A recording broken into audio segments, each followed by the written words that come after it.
আসসালামু আলাইকুম এভরিওয়ান। আবারও চলে আসলাম নতুন আরেকটি রেসিপি নিয়ে। আজকে আপনাদের সাথে শেয়ার করব নুডলস রান্না। চলুন তাহলে শুরু করা যাক। প্রথমে একটা প্যানে পরিমাণ মতো তেল দিয়ে ২টা ডিমকে আমরা সামান্য লবণ দিয়ে স্ক্রাম্বল করে নিব। করে আলাদা একটা পাত্রে এটা উঠিয়ে নিব। তারপর একই পাত্রে আমরা পরিমাণ মতো তেল দিয়ে এখানে পেঁয়াজ আর কাঁচামরিচগুলোকে হালকা ব্রাউন কালার করে নেব।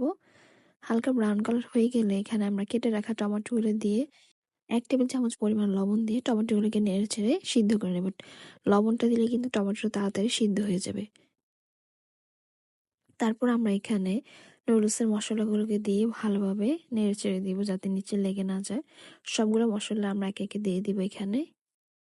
তারপর আমরা এখানে সিদ্ধ করে রাখা নুডলসগুলো দিয়ে দিব। আমরা এখানে কোকলা নুডলসগুলো ব্যবহার করেছি। নুডলসগুলো দেওয়ার পর আমরা এপিট ওপিট করে ভালোভাবে নেড়েচেড়ে দিব। যেহেতু এখানে নুডলসটা একটু বেশি পরিমাণে আছে, আলতো হাতে সবগুলো নুডলস নেড়ে দিতে হবে যাতে মশলাটা পুরোপুরি নুডলসের গায়ে লাগে।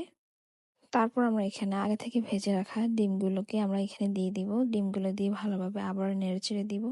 ডিমগুলোকে মিক্স করে ফেলবো নুডলসের সাথে। ভালোভাবে নেড়েচেড়ে দিয়ে আমরা লবণটা একটু চেক করে নেব। যদি লবণের পরিমাণ একটু কম থাকে তাহলে অবশ্যই লবণ আবার দিয়ে দেবেন। তারপর আমরা এখানে কেটে রাখা ধনিয়া পাতাগুলো দিয়ে সার্ভ করব।